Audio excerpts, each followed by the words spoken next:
What's on, ladies and gentlemen? My name's Ross, I like games, and today we need to take a look at Riftbound Spiritforged. And look, this is the second set, and we have kind of talked about this before. When Spiritforged was initially revealed, I showed you a little video about it with the meager amount of information that we actually had. We had very little. That made me sad. The good news is we now have a whole bunch more to talk about, and that, ladies and gentlemen, makes me very happy indeed. Yes, we've got the booster pack artwork, that's fine, but we also have our two champion decks, and they are featuring Fiora, and they're featuring Rumble. I have little to say about these at this moment. Until we know the deck lists and all of that, we can't really say too much about them. We know they're coming, and that's lovely. We have been shown 5 legends from the set. Unfortunately, none of them are actually Fiora or Rumble. So they're coming, they're your champion decks. More on those when we get there. But don't worry, because we have a bunch of other stuff. And let's start off with Draven Glorious Executioner, one of the new legends. And what we got from Draven here is we've got Fury and Chaos, quite the combination. And when you win a combat, draw 1. You win only if your units remain after combat is a very important point. Yeah, draw when you win a combat. Drawing is good. And there's no if you've got X number of cards in hand or anything like that. You win a combat, you draw a card, that's awesome. The thing is, there's something else going on here with Draven, and that is that we've got signature equipment, which we didn't have back in Riftbound Origins. We've got Spinning Axe, which is signature gear for Draven, which is kind of awesome. And we've got a energy cost of 2, power cost of 1, and it's got Quick Draw, which is a new keyword. There's 2 new keywords, plus there's a new token. There's a whole bunch of new stuff in this set. And what Quick Draw does is basically you can attach it as a reaction, which sounds kind of good. And then it's got temporary, so if it's attached, you kill it at the start of its controller's beginning phase before scoring. Little bit sad, but you do get +3 might, and you can attach it as a reaction, so I think this one might be worth having a little bit of a gander at. While we're talking Draven, we do have a champion unit and the alternate art of that champion unit.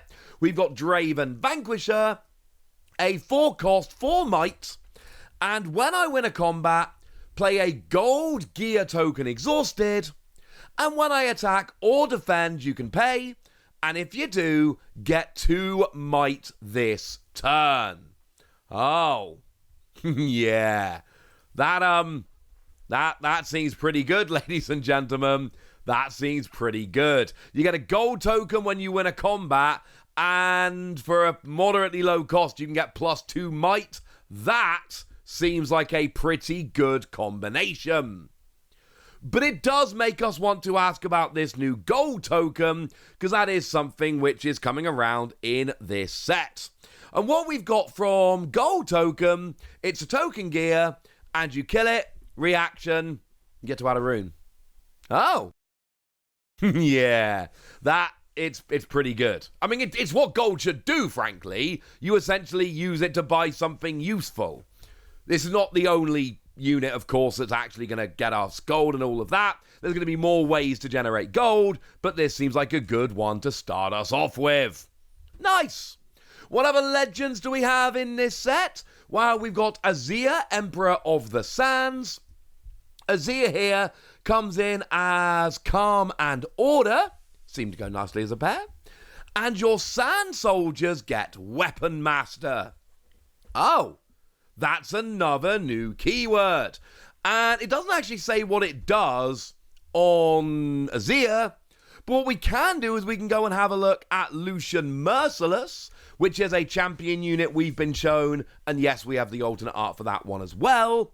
3 cost, 3 might, and Weapon Master says, when you play me, You may equip one of your equipment to me for one less, even if it's already attached. And then Lucian also says the first time I conquer each turn, ready me. But Weapon Master basically makes things cheaper to play. It makes equipment that you attach cheaper.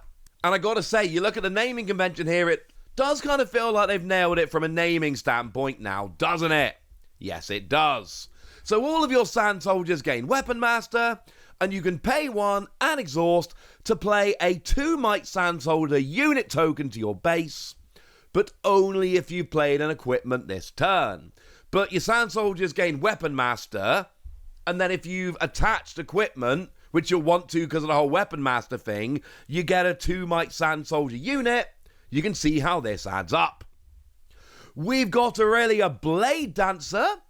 Now here we get Calm and Chaos, which do not seem to go well together.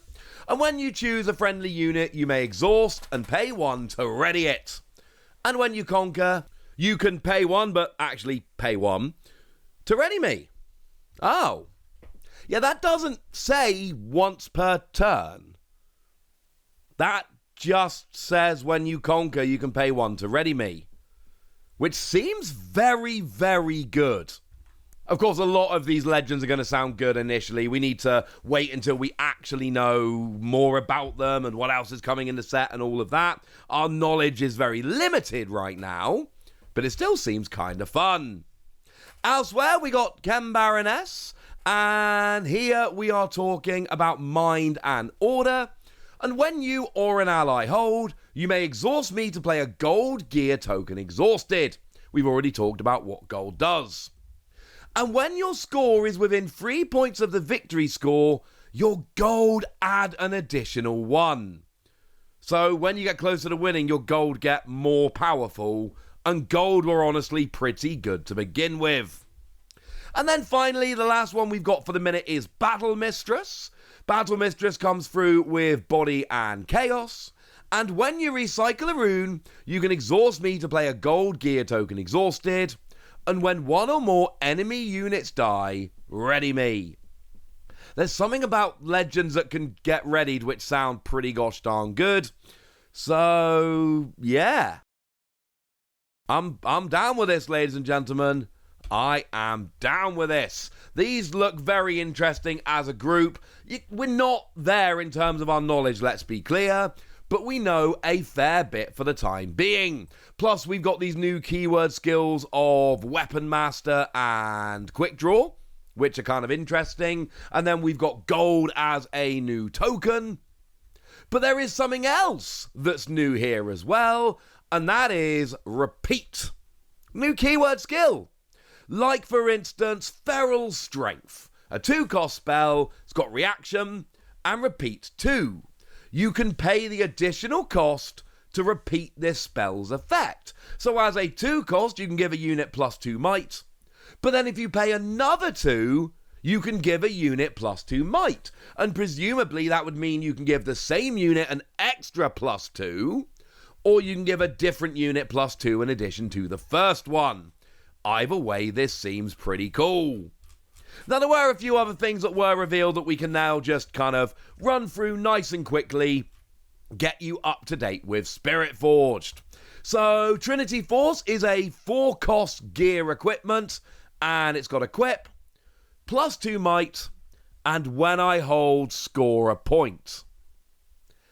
That seems like you win by scoring points.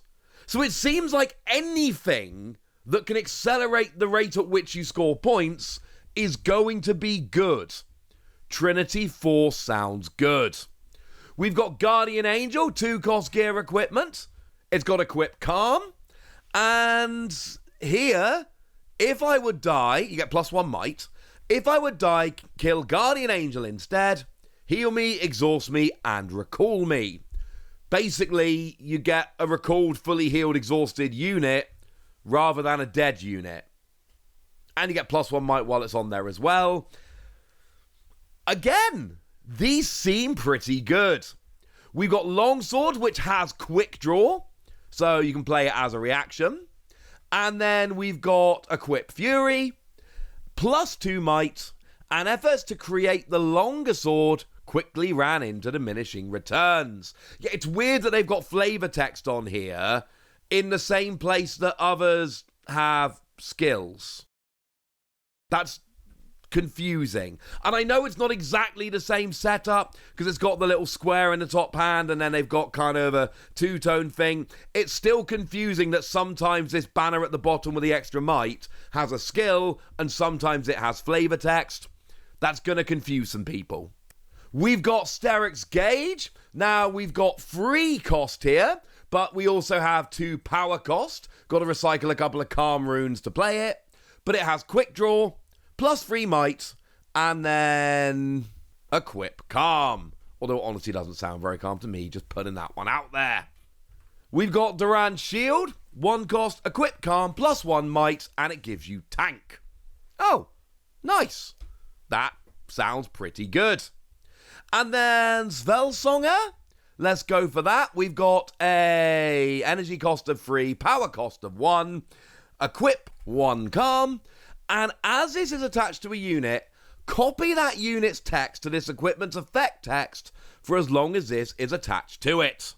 Doesn't give you any more might, but you get the unit's text onto the equipment to kind of double it up. Feels like there's some combos which could be coming in. And then finally, Blade of the Ruined King, energy cost of 3, power cost of 1. We've got equip order, kill a friendly unit, but you do get plus 4 might. Okay. I'm not loving killing a friendly unit, but you know there's going to be combos you can pull off with that to take advantage of skills that come in where units get killed and all of that. But also, plus 4 might. You know, we've seen a bunch of this equipment now, or 4 is high. Plus 4 is very high. So yeah, they've gone and given you a downside for having a ridiculously powerful thing. That sounds like a fun thing to me. And obviously, there's going to be so many fun combos you can make here where the killing a unit is actually an advantage. So yay! There we go. Big Spiritforged update. Last time I couldn't really tell you very much at all. This time I told you a lot. But I have told you all of it now. So now it's over to you guys. What have you seen from Spiritforged which is making you excited? What are your hopes and dreams for the set? Let me know in the comment section. Go nuts! Be nice! And then make sure you like this video, subscribe to this channel, follow me on Twitter at @TheWasi. That's where we talk about Riftbound and a whole bunch of other card games. And please do consider checking out patreon.com/PTCG Radio, where you can support the channel, get some bonus podcasts, join a Discord, and all kinds of fun things. But by far the most important thing as always, look after yourselves till next time, would ya? Thank you very much for watching. My name's Ross, and you've been watching Wasi Plays.